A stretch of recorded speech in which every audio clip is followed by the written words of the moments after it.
Hey, good morning. Mark Lanier with your video thought for the day. So, I want to talk about dealing with sin and regret this morning. Because last week I was talking to a buddy of mine that I've known since I was, heavens, before I was old enough to drive. He was a real spiritual force in my life, especially in early years, but we've kept up through the years. And I was asking him about his family and how folks were doing, and one of his kids, one of his adult daughters, has a new boyfriend who seems like just a great guy. And my buddy reminded me of her earlier marriage. And she had been married and her husband had been having an affair on her, but the daughter was in total denial. And as this world turns and as God moves the chess pieces on the board, my buddy actually ran into his son-in-law and his son-in-law's girlfriend at a time and in a place where it was very apparent that the affair was going on. And my buddy went and said to the fella, hey, you're busted, man. I'm here. I saw this. I'm aware of what you're doing. You need to take your girlfriend home or whatever, and you need to go home and read Psalm 51, and then let's talk in the morning. The son-in-law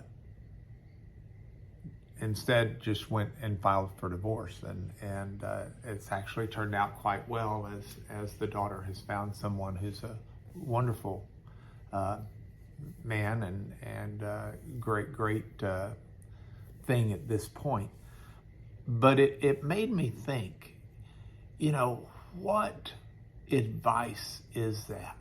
Go read Psalm 51. I don't know when the last time you read Psalm 51, but it's a psalm that's attributed to King David after David has committed adultery with Bathsheba. And not only committed adultery with Bathsheba, but orchestrated the killing of Bathsheba's husband to cover up David fathering the child that was in utero that Bathsheba was pregnant with.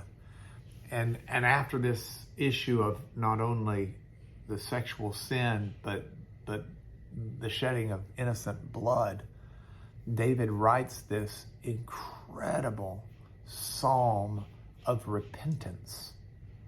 He says, have mercy, Lord, in your kindness, in your compassion. Just blot out my iniquity. The psalm talks about how my sin is always before me and seeks God's forgiveness. And it's all wrapped up in confession to God, and it's all wrapped up in seeking his mercy. And so I look at this and I think, how do you handle sin in the past? And I think the first stage for anybody has got to be coming to grips with it before the Lord and praying. I urge you to go back and pray Psalm 51. And then I think the next step for most people in trying to deal with sin in the past is trying to unwind any of the consequences you can.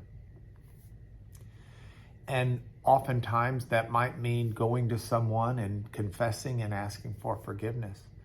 I think sometimes that means other things. It's trying to make situations as right as you can that may have been damaged or marred because of your sin. So we're in a holiday season,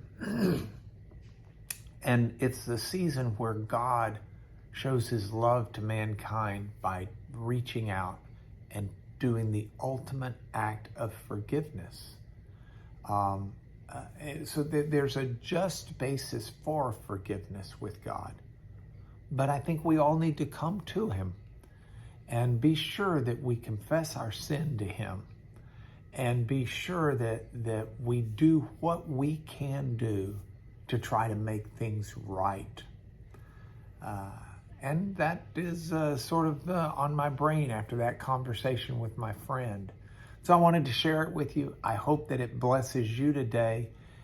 In the meantime, I look forward to sharing with you this week more video thoughts for the day. But that's it for today. God bless you.